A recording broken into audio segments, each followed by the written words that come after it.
So marketing chapter का पहला question, what is meant by the term market in the traditional sense. देखो market की जो definition है वो दो तरीके से बोली जाती है, ट्रेडिशनल और मॉडर्न। ठीक है, तो देखते हैं क्वेश्चन हमारा क्या कहता है। A place where the buyers and the sellers gather to exchange goods and services, set of actual and the potential buyers of product and service, place where the exchange mechanism take place, और all of the above. इसका correct answer है A. Traditional sense सिर्फ इस बारे में बात कहता है कि एक जगह है जहां पर बायर और सेलर आपस में मिल रहे हैं सामान को खरीदने या बेचने के लिए। मॉडर्न सेंस इसी चीज को प्लेटफॉर्म के बेसिस पर डिफाइन करता है कि सिर्फ ऑफलाइन नहीं, ऑनलाइन भी आप जो बिजनेस कर रहे हैं वो भी मार्केटिंग का पार्ट है। ठीक है। Second, why is marketing considered to be a social process? A, satisfying the needs and wants of the consumer. Identify the needs and wants of the consumer. People interact with each other to persuade them to act in a particular manner. All of the above. Correct option is C. हमने social process की बात कही। Social process कब होगी? जब आपस में interaction होगा। ठीक है, तो यहाँ पे सी पॉइंट ही इस बात को पूरी तरीके से डिफाइन करता है कि आप मार्केटिंग के अंदर सामने वाले को परसुएड कर रहे हो कि वो आपका सामान खरीदे। ठीक है, तो इसीलिए यहाँ पर करेक्ट ऑप्शन क्या है? सी। Which of the following is a feature of marketing process? Creating a market offering, satisfying the needs and wants of the consumer, developing an exchange mechanism, or all of the above. ये सारे ही features हैं। ठीक है, तो all of the above. Next, what is a need? It is a state of felt deprivation which leaves a person unhappy. Needs are the basic and the general and give rise to the wants. Needs do not pertain to a specific product, or all of the above. क्या need एक ऐसी feeling है कि अगर वो चीज हमें नहीं मिले तो हम अनहैप्पी हो जाते हैं? नीड हमारी एक बेसिक चीज है और हमें वांट को अराइज करती है, नीड ही वांट को अराइज करती है। और नीड किसी भी एक स्पेसिफिक प्रोडक्ट के लिए नहीं हो सकती। क्या ये सारी बातें नीड को डिफाइन करती हैं? यस, तो करेक्ट ऑप्शन क्या होना चाहिए? D, all of the above. What is marketing management as defined by the Philip Kotler? The art and science of choosing the target market and keeping, growing customers through creating, delivering, communicating the superior customer values of management. क्या ये Philip Kotler ने कहा है? या planning, organizing, directing and controlling of the activities which facilitates the exchange of goods and services between producers and consumers or users of product and services? या फिर a social process by which individual groups obtain what they need and want through creating offerings and freely exchanging the product and services of value with others. या फिर the process of planning and executing the conception, pricing, promotion and distribution of ideas, goods and services to create exchange that satisfy individuals and organizational goals. बताइए क्या correct है? Option A is correct. Philip Kotler ने art और science में हमारी marketing को define किया था। ठीक है, next question, identify the pillars of marketing concept. Identification of market and understanding the needs and wants of customer in targeted market, development of product और services for satisfying the needs of target market, satisfying the needs of target market better than the competitors and at a profit, or all of the above. मुझे तो ये सारे ही लग रहे हैं, आपको भी? तो बिल्कुल all of the above is the correct answer. हम और आप कैसे गलत हो सकते हैं? How is profit maximised under product concept of marketing management philosophy, producing at large scale, product quality, efficiency and distribution of product, और ऑल ऑफ द अबव? भाई मार्केटिंग फिलोसफीज के अंदर आप मुझे बताओगे किसका किस पे फोकस होता है? पहला कॉन्सेप्ट होता है हमारा प्रोडक्शन कॉन्सेप्ट, वहां फोकस किस पे है? Availability and affordability of product, यानी कि प्रोडक्शन पे ज्यादा से ज्यादा। प्रोडक्ट कॉन्सेप्ट के अंदर हम प्रोडक्ट डेवलपमेंट पे वर्क करते हैं, इंप्रूवमेंट इन प्रोडक्ट पे वर्क करते हैं, प्रोडक्ट की क्वालिटी पे वर्क करते हैं। तीसरा कॉन्सेप्ट था सेलिंग कॉन्सेप्ट, वहां हम सेलिंग यानी कि एग्रेसिव एडवर्टाइजमेंट करते हैं, ज्यादा से ज्यादा ऐसी एक्टिविटीज करते हैं ताकि हमारा सामान बिके, सेल्स वॉल्यूम से हम प्रॉफिट मैक्सिमाइज करते हैं। वहां मार्केटिंग कॉन्सेप्ट किस पे फोकस करता है? कस्टमर सेटिस्फेक्शन पे, कि कस्टमर की नीड और वांट को सेटिस्फाई करके हम प्रॉफिट कमाएंगे। और आपका लास्ट वाला societal marketing concept, society plus customer satisfaction दोनों पे। तो यहां आपको करेक्ट ऑप्शन क्या दिख रहा है? Yes, B. Next, Which of the following is not a marketing mix? Product, production process, product pricing, or physical distribution. What are the 4 P's?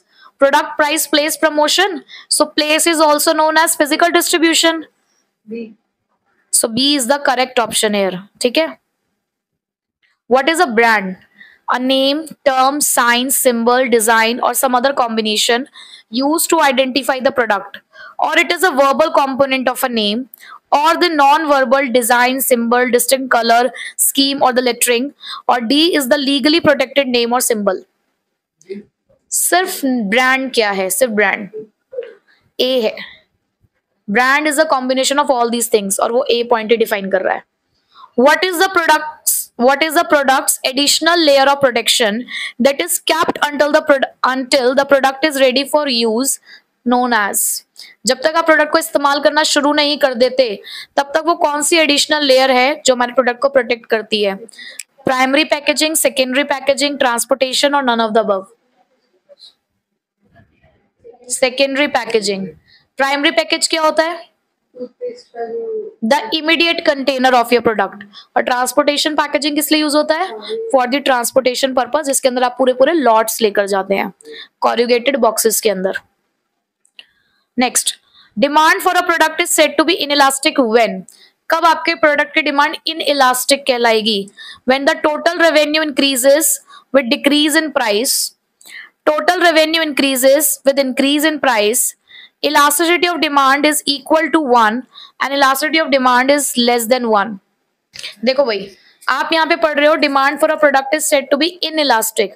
Inelastic का मतलब क्या है? जो चीज चेंज नहीं हो रही, कम इलास्टिक है, यानी कि प्राइस के चेंज हो जाने का हमारी डिमांड पे बहुत खास फर्क नहीं पड़ता है. तो ऐसे में आपके डिमांड की इलास्टिसिटी क्या होनी चाहिए? Less than 1. तो करेक्ट ऑप्शन है D. To protect the company's image, क्या यूज करोगे कंपनी की इमेज को प्रोटेक्ट करने के लिए? Public relation. पब्लिक रिलेशन यानी कि हमारा पीआर डिपार्टमेंट हमारे कंपनी की इमेज को प्रोटेक्ट करने का ही काम करता है. An existing product meant for the mass usage, दूर दूर तक लोगों तक हमें अपने प्रोडक्ट को फैलाना है. Advertisement. To attract the attention of the people by using incentives, लोगों को लुभावने ऑफर देकर हम लोग प्रोडक्ट को बेच रहे हैं. Sales promotion. To introduce new products by door to door service, घर घर जाकर सामान बेचना. Personal selling. So correct option क्या हुआ? ए का 3rd, बी का 4, सी का 1st और डी का 2nd. कौन सा? B. So B is the correct option. Next, what type of sales promotion activity is used if a product can be purchased in installments without paying interest and other charges? Rebate, quantity gifts, 0% full financing, usable benefit. कौन सी sales promotion activity use की जाती है कि आप instalment में ले लो, कोई आपको इंटरेस्ट नहीं पे करना, कोई चार्ज नहीं पे करना? आजकल देखो बहुत ही मोबाइल फोन की जो शॉप्स होती है उसके बाहर लिखा होता है 0% फाइनेंस. ठीक है, तो C is the correct option. Next, buy 500 grams of Maggi tomato ketchup and get double pack of Maggi atta noodles for free. What type of sales promotion activity is used here? Lucky draw, product combination, refund or usable benefit? Product combination. किसी एक सामान के साथ आपको दूसरा सामान मुफ्त मिल रहा है. Identify which of the following is not a merit of personal selling. Even a simple product can be made to look attractive by using special effects. It can be adjusted according to the specific need of individual customers.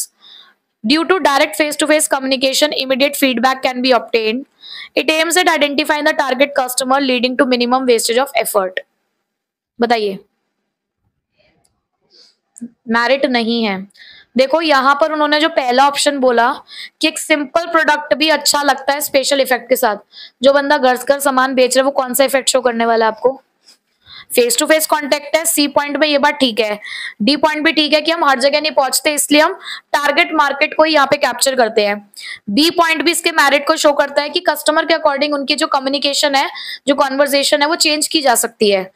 तो इसका correct option क्या हुआ? ए. ठीक है, तो इसी के साथ हमारे मार्केटिंग के क्वेश्चंस भी हुए complete. First question of chapter number 12. What is meant by caveat emptor? Let the seller beware, let the buyer beware, let the producer beware, let the intermediary beware. Emptor buyer को represent करता है, ठीक है, सावधान हो जाए, कौन सावधान हो जाए, बायर, ठीक है, so correct option is B. Next, what is meant by the caveat venditor? Let the seller beware, let the buyer beware, let the producer beware, let the intermediary beware.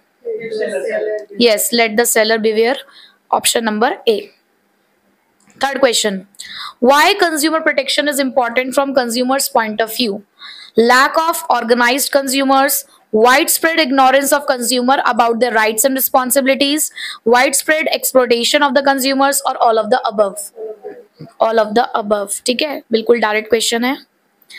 Identify the three tier machinery set up by the Consumer Protection Act. Taluka Forum, District Forum, National Commission. B है District Commission, State Forum, National Forum. C है District Commission, State Commission, National Commission. और D है taluka commission, district commission और national commission. C is the correct option. 2019 का जो act है उसमें नाम चेंज हुआ था, उसमें अब तीनों को ही कमीशन बोला जाता है, लेकिन जो 1986 का एक्ट था उसमें डिस्ट्रिक्ट फोरम था, स्टेट कमीशन और नेशनल कमीशन, ठीक है, तो 2019 के according C is the correct option. Agmark is an acronym for agriculture mark, agriculture marketing, agriculture market and agriculture marking. Correct option is B, agriculture marketing. Next, which act was replaced by the Competition Act 2002? The Trade and the Merchandise Mark Act 1958, the Prevention of Food Adulteration Act 1954, the Monopolies and Restrictive Trade Practices Act 1969, और the agriculture produce act 1937. Yes, competition act ने replace किया था monopolies यानी कि MRTP act को, ठीक है. Next, when a customer selects the mother dairy ice cream out of other choices like quality, have more, naturals, etc., which right is exercised by the consumer? Right to safety, right to choose, right to be informed and right to seek redressal. कैसे पता चला आपको? एक को choose किया, ठीक है, तो right to choose is the correct option. Identify the appropriate consumer right which entitles a consumer to get relief in case the product or service falls short of his expectations. Right to be informed, right to be heard, right to choose और right to seek redressal. कैसे पहचाना? एक consumer के पास कौन सा right है जहां पर वो अगर उसके गुड्स और सर्विसेज उसके एक्सपेक्टेशंस के अकॉर्डिंग नहीं है तो उसको रिलीफ कौन सा राइट दिलाता है उसको relief? Right to seek redressal. Next, the campaign Jago Grahak Jago by the department of consumer affairs government of India aims at right to be heard, right to consumer education, consumer awareness, right to be informed. Yes, consumer awareness. Next, who can file a complaint as per Consumer Protection Act? One or more consumers or any voluntarily consumer association, central government or any state government or the central authority, legal heir or the legal representative or a parent or a legal representative in case of minor or all of the above. ये सारे ही लोग as a consumer protection act case file कर सकते हैं as per consumer protection act. हाँ. Next, which type of cases are filed in the district commission? When the value of goods or services in question along with the compensation claim does not exceed rupees 10 lakh, when the value of goods or services in question along with the compensation claim does not exceed rupees 1 crore, when the value of goods or services in question along with compensation claimed exceeds 1 crore but doesn't exceed 10 crore, when the value of goods and services in question along with the compensation claimed exceeds 1 crore but does not exceed 2 crore. बताइए. Yes, B is the correct option. District commission में अगर आपको case file करना है तो जो भी आप कॉम्पेंसेशन क्लेम कर रहे हो उसकी वैल्यू 1 करोड़ से कम होनी चाहिए। स्टेट कमीशन में क्या होती है वैल्यू? 1 करोड़ से 10 करोड़ तक, और 10 करोड़ से ऊपर नेशनल कमीशन। ठीक है, next. If a person is not satisfied with the order of the National Commission, where can he appeal? कहाँ जा सकता है वो? Concerned state government within 30 days of passing the order, concerned state commission within 30 days of passing the order, Supreme Court of India within 30 days of passing the order, or just Supreme Court? C is the correct option. सिर्फ supreme court नहीं कह सकते, एक समय सीमा भी है, 30 दिन के अंदर अंदर जाना है आपको। Next, identify the consumer organisation, बताइए वॉइस। ठीक है, B is the correct option. Match the following, right to seek redressal आपका 4 से मैच करेगा क्योंकि वहां पे आपको सोल्यूशन मिलता है, तो रिप्लेसमेंट होगा प्रोडक्ट का या रिमूवल होगा डिफेक्ट, क्योंकि यहाँ पे आपको सोल्यूशन मिल रहा है। राइट टू वर्ड आपकी बात सुनता है, तो सुनना कहां पर है? थर्ड वाले में, setting up of consumer service and grievances cell. Right to be inform, second, providing information about price, ingredient, etc. Right to choose, offering the products of different sizes, prices and quality. So correct option is A का 4, B का 3rd, C का 2nd और D का 1st. Who is not a consumer as per Consumer Protection Act? कौन consumer नहीं है as per Consumer Protection Act? कौन नहीं है बताना है। Any person who buys the goods for a consideration paid or promised or partly paid or partly promised under any scheme of deferred payment or any user of it with the approval of the buyer. ये consumer को define कर रहा है। कोई भी person जो goods खरीदता है उसके बदले में या तो पैसे दे देता है या प्रॉमिस करता है, कुछ दे देता है कुछ प्रॉमिस कर देता है, या उसने कहा है कि सारा का सारा पैसा बाद में ही दूंगा, और ऐसा सब कुछ वो एज अ बायर कर रहा है। ठीक है, मतलब कमर्शियल पर्पस के लिए काम नहीं हो रहा है। आगे देखते हैं, एनी पर्सन हु हायर्स और अवेल्स एनी सर्विस, यही बात अगर सर्विस के लिए यहाँ पर बोली जा रही है तो ये बात भी सही है, ऊपर गुड्स के लिए थी, बी पॉइंट में सर्विस के लिए बोल दी गई है। थर्ड पॉइंट में कहा गया, any person who buyers the goods और avails the service for a consideration paid or promised or partly paid or partly promised or under any scheme of deferred payment and uses it for the resale purpose, या both A and B। भाई अगर ये question पूछते कि who is a consumer, who is a consumer, तो answer होता D. अब ये जानबूझ के इन्होंने बहुत ए और बी का ऑप्शन दिया क्योंकि बच्चा नोट पढ़ता ही नहीं है, बट हमें नोट बताना तो सी हमारा करेक्ट ऑप्शन है क्योंकि यार रीसेल पर्पस की बात हो गई है। ठीक है, तो ये हमारे कुछ इंपॉर्टेंट क्वेश्चन थे from chapter number 12 consumer protection. तो स्टार्ट करते हैं चैप्टर नंबर 13। सो चैप्टर नंबर 13 का पहला क्वेश्चन है, what is entrepreneurship? It is a sum total of the activities through which an enterprise is created. It is a process through which an entrepreneur creates an enterprise. It is a function of the entrepreneur or none of the above. Entrepreneurship एक process है और जहां पर enterprise उसका outcome होता है, तो यहां पर जो करेक्ट आंसर है आपका वो है B. It is a process through which an entrepreneur creates an enterprise. Next, purpose of the entrepreneurship is the creation of value for the personal profit and social gain. Identify this feature of entrepreneurship: systematic activity, innovation, organization of production, lawful and purposeful activity. Yes, so correct option is D, lawful and purposeful activity. Identified the correct cause and effect relationship between risk, return and standard deviation. Higher the standard deviation, lower the risk, lower the return. Higher the standard deviation, higher the risk, higher the return. Lower the standard deviation, higher the risk, higher the return. Or lower the standard deviation, lower the risk and lower the return. मैं एक बात आपको समझा देती हूँ इस question के अंदर। देखो, रिस्क और रिटर्न तो आपको समझ में आ रहा होगा, more the risk more will be the return, ये तो हम सभी लोग जानते हैं। ये जो स्टैंडर्ड डेविएशन है, स्टैंडर्ड डेविएशन हमेशा रिस्क के एलिमेंट को शो करता है। तो आप यहाँ पर देखो कि जितना ज्यादा स्टैंडर्ड डेविएशन ज्यादा होगा, अगर स्टैंडर्ड डेविएशन ज्यादा होगा तो रिस्क भी ज्यादा होगा। तो अब जो आपको correct cause and effect relationship दिख रहा होगा वो दिख रहा होगा आपको पॉइंट नंबर बी में, which is higher the standard deviation higher the risk and higher the risk means higher the return. ठीक है, what are the backward linkages? When entrepreneur creates business opportunities for the marketer of output. When entrepreneur creates the business opportunities for the suppliers of input. When immediate linkages induce the further linkages, all of the above.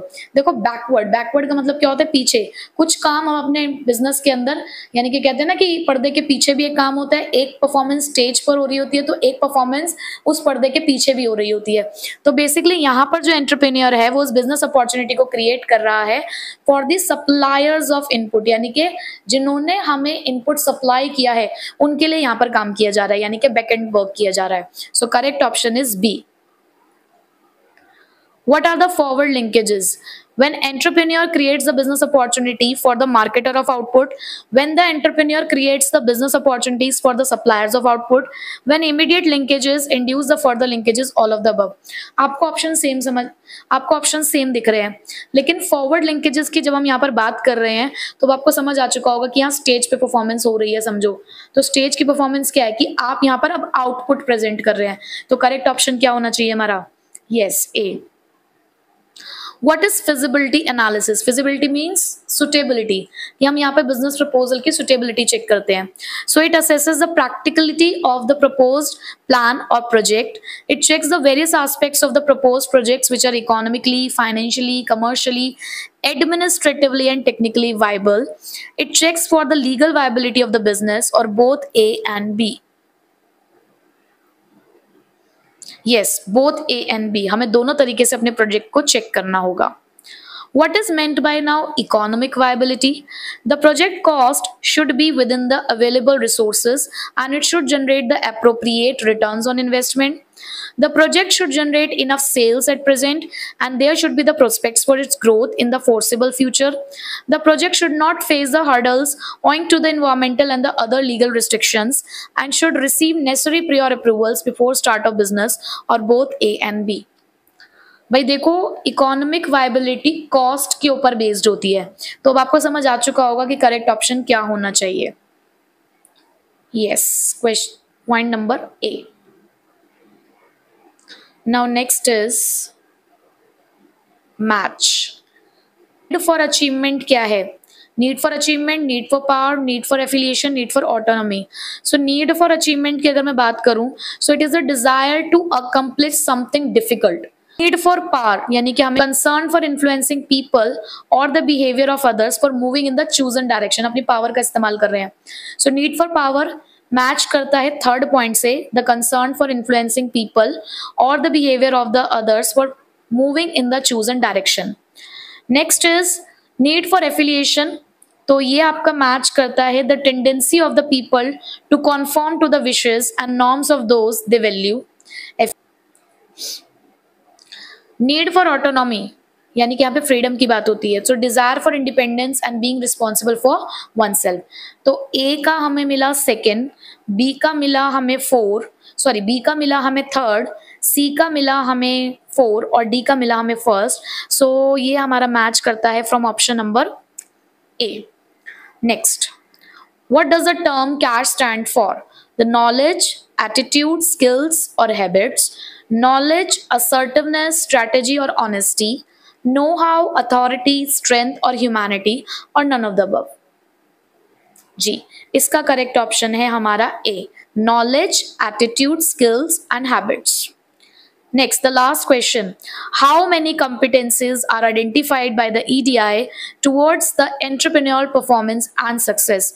12, 13, 14, 15. Yes, 15 competencies को identify किया गया है यहाँ पर EDI के through. McLaren ने यहाँ पर हमें 15 competencies यहाँ पर बताई थी entrepreneurship performance के लिए, ठीक है। सो इसी के साथ हमारा चैप्टर नंबर 13 के जो मोस्ट इंपॉर्टेंट MCQs हैं वो होते हैं खत्म।